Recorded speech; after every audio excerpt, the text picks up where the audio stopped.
Hello and welcome to Inkscape for Teachers. In this tutorial I'll be attempting to show you how you can use an extension to produce quite fancy borders made up of crisscrossing sine waves basically. So let's get started. I'll just scroll down before we do, show you even a circular one as possible.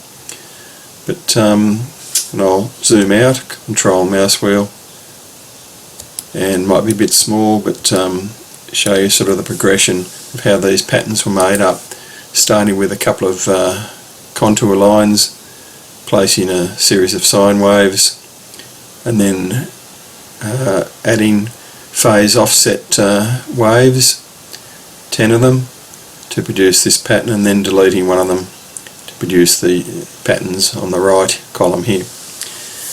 Anyway, I'll open up a new Inkscape document and show you how I did that. And the key is, if you run into problems, always opening up a new document just to produce one pattern, because I think memory issues can cause the extension to fail. So let's say we wanted this top one here. What I'll do is I'll go File, New, and I think, yeah, it'll show the page border.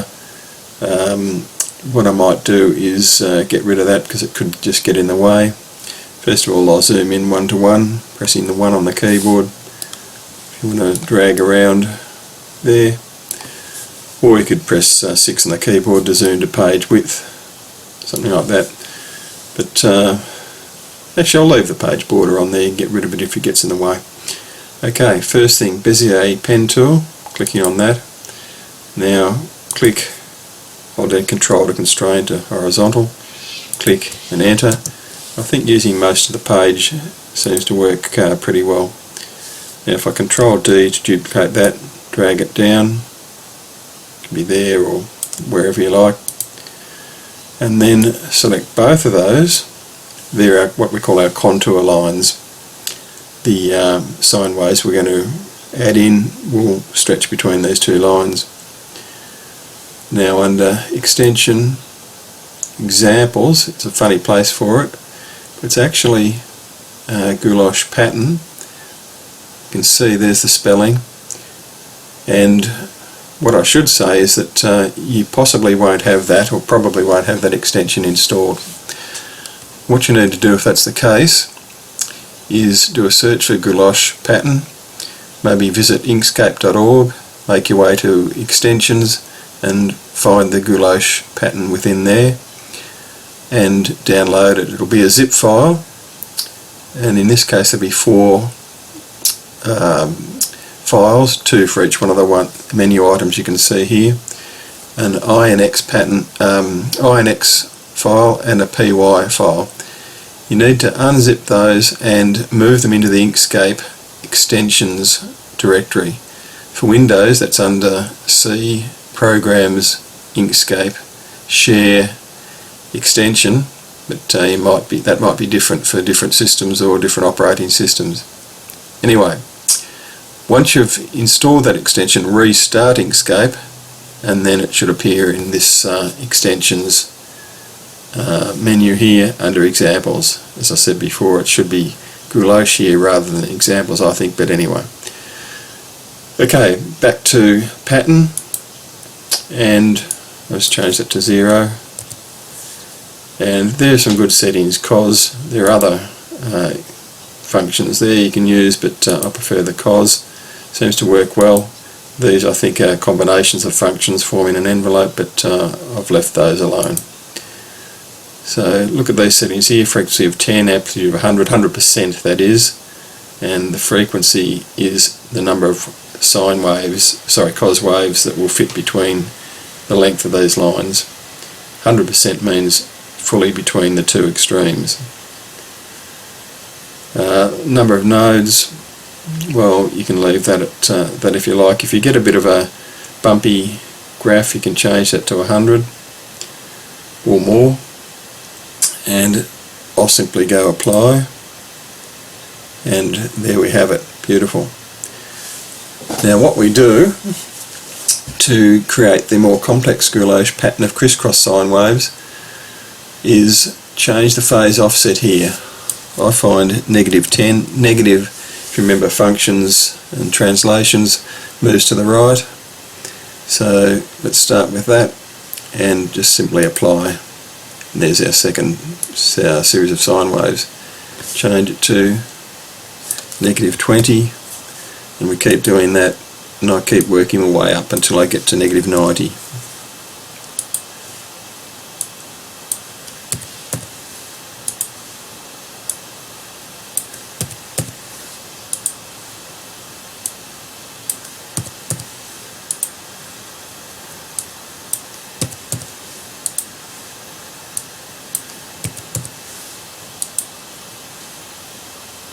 You can see an interesting pattern there already, but I'll keep going, fill it in and close. Okay, now you might want to delete that first one, for example. Click on it and delete, and it produces a nice pattern within a pattern, I guess you'd say. Okay. Now we're going to see if I can grab those lines, or one of them, Control drag it down here. Actually, before I do that, Control Z, I'll Control D to duplicate, then I'll Control D to drag it down. So I think it looks good with that, those contour bounding lines in place. So I'll drag that down, and what I'll do now is under Extensions, same thing, Examples.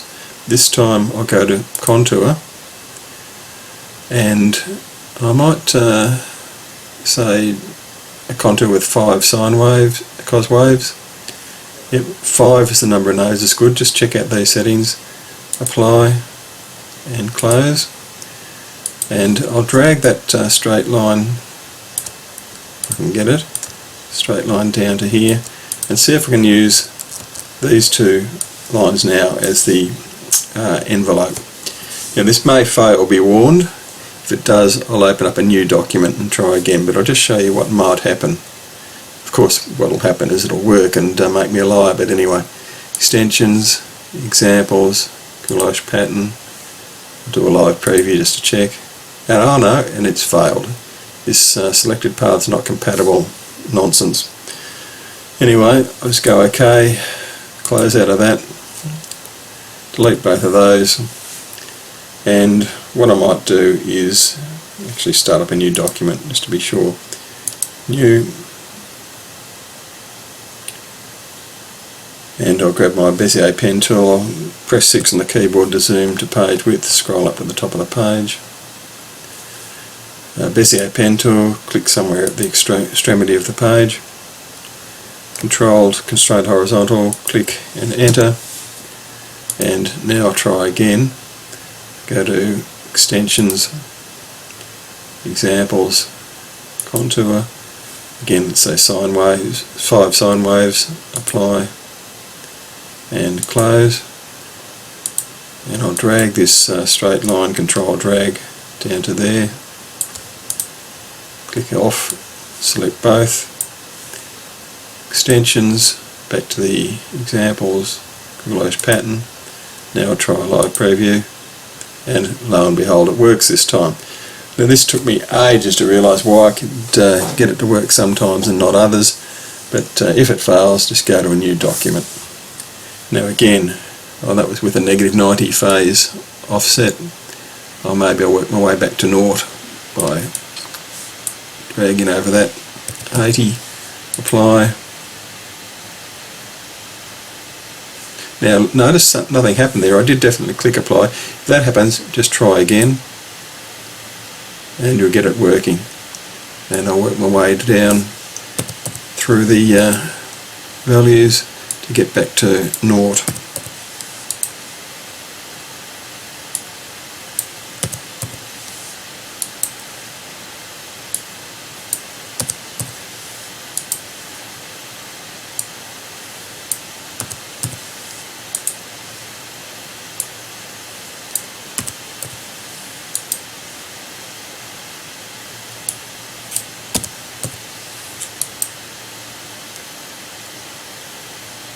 yeah, I could stop there, or I could keep going down to 0 and apply, and there we have it, close. And that's quite an impressive pattern. Now you can drag around all that, Control G to group it, perhaps Shift drag to make it narrow, whatever you want to do. So again, very nice pattern. Actually, I've just frozen up Inkscape, so you can see there are memory problems can occur. Now I'm okay. Alright, what I might do is just close this without saving, and even this one I'm going to close without saving, and go back to this summary document. You can produce different contours. They can be a combination of, you know, sine, cos and flat, or cos and cos. You can produce those contours using the extensions, examples, contours, pattern, extension, even a circle. But just on note on circles, I'll scroll out or scroll across, and you can see the progression. They're the contours I had, and I'll produce these patterns eventually, looking from left to right. But with circles, make sure that when you do it, that same path down here, you might have to select both circles, or you will have to if you start with circles, and under extensions, under path, object to path. And again, once you've got those contours, produce the first Guilloche pattern, and then produce a lot of them, and then delete one if you want to leave a pattern within a pattern. So look, there are lots of things you can do there, but I produced some nice certificates using this pattern. See if I can actually find it. File, open recent, and I think this was my certificate. Just show you how you can combine those. Of course, the corners of the certificate are a problem, because it's very hard to join these up, or I haven't actually fiddled around to try to do that. I've tried, but not with much success. Just wait for that to open up, that certificate. Here we go, and here it is. And you can see, you know, there's a nice border. I've used a few different effects here. Anyway, I'll close that now because it's very memory intensive. One thing I was going to show you is that don't try to, well, you can try, but if you use a rectangle, you might think, okay, well, there's a rounded rectangle. I tried that failed as well, but go back to just the basic rectangle. Object path, object to path, so it's a path which is required for the extension to work or have any hope of working. If I Control D to duplicate that, then Control Shift to drag it in, you might want to Shift to sort of even it up a bit. But if you want a border, a Guilloche pattern assigned between those, I've found it impossible with this extension. I'll show you if I select both of them, under extensions, examples, Guilloche pattern. I'll show you the preview. Click in here, and it's yeah, spectacular failure. It sort of starts to work and then it just goes off. So unfortunately that doesn't work too well. I'll just close that. Anyway, back to here. Some pretty impressive borders. This is one of my favourites, this one here. But hope that gives you some help using that extension, because I took a long time to realise I had to try different phase offsets and then do it that way. Anyway, as always, thanks for watching. Bye for now.